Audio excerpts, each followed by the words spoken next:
Shalom and welcome.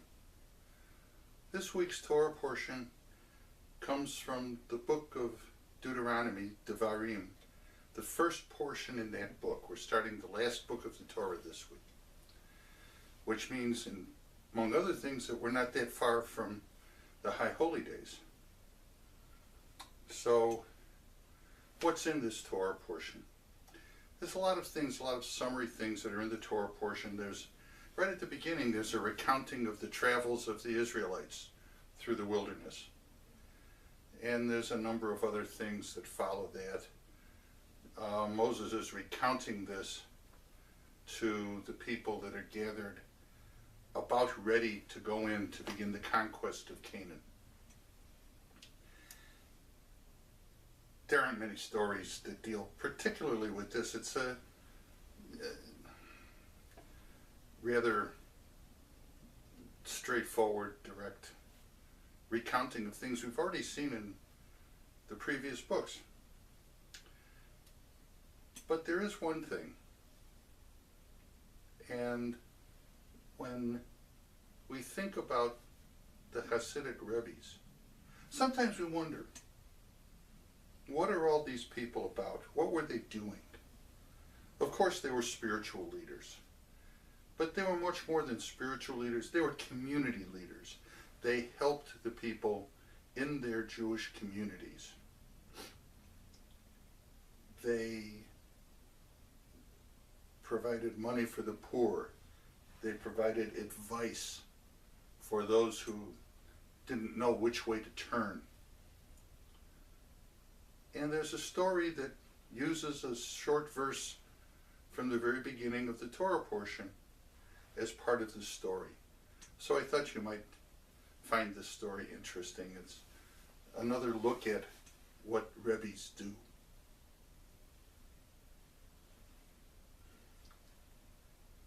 There was once a Jewish man. He was poor. He was a Hasid. He had a problem. He had a daughter of marriageable age, but he didn't know how he was going to find the money to provide a dowry for his daughter and the expenses of the wedding. So thought he would go to his Rebbe. His Rebbe at this time was Reb Shlomo of Radomsk. So he went to the Rebbe, and he had all of his problems and his question written on a request that he would give to the Rebbe. He was brought in to the Rebbe, gave him the request.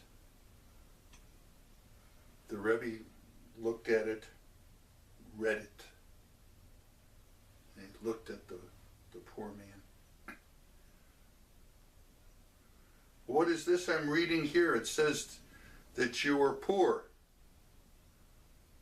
I think you should get out of my house right now. Our sages teach us that a pauper is accounted as if he was dead. I am a Kohen of the priestly family. I cannot come in contact with someone who is dead. Well, the Hasid was so terrified of this. He ran out of the room. He's going to run out of the house. The Rebbe goes, come back.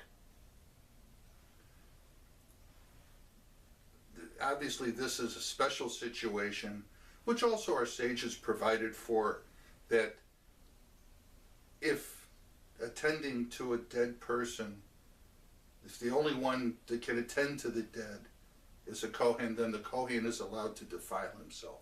So come back. So the Hasid came back into the room. Meanwhile, there was some giggling and snickering going on with some of the other people in the room, because it was obvious that this was sort of a jest on the part of the Rebbe. But the Rebbe then turned to the man, and he says to him gently, you are concerned with marrying off your daughter. Tell me, do you have bread to eat? Well, Well, honestly, I haven't. But you do say the Hamotzi blessing over the bread every day. Where do you get the bread to do this with? Well, my wife earns a little bit of money, and with that money, we buy the bread. Aha! So your wife supports you. Shouldn't we be warned by the Torah and the case of Adam, whose wife offered him something to eat? His wife supports it. Tell me, how does your wife earn her money? Well, she goes and visits the courtyards, which in Hebrew is Hatzerot in Hebrew. She visits the courtyard of the squires in the area, and she sells them vegetables and whatever else she can find. And from this she makes a small amount of money. If so, then there's a verse in the Torah that recounts place names. And in this verse it says, V'hatzerot v'di zahav.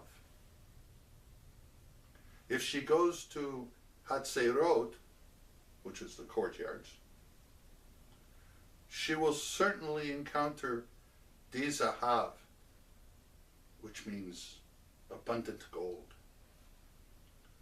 So go home, my good friend. Go home. The Almighty will assist you in finding the money for your daughter's wedding, and your wife will prosper with di zahav.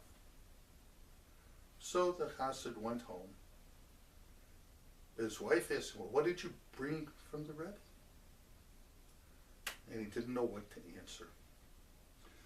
Well, days pass, but one day his wife comes home. She's carrying some kind of package. Look here. I found this package laying around in the mud.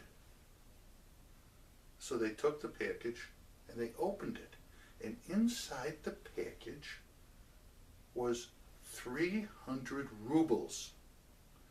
Now this was a large sum in those days.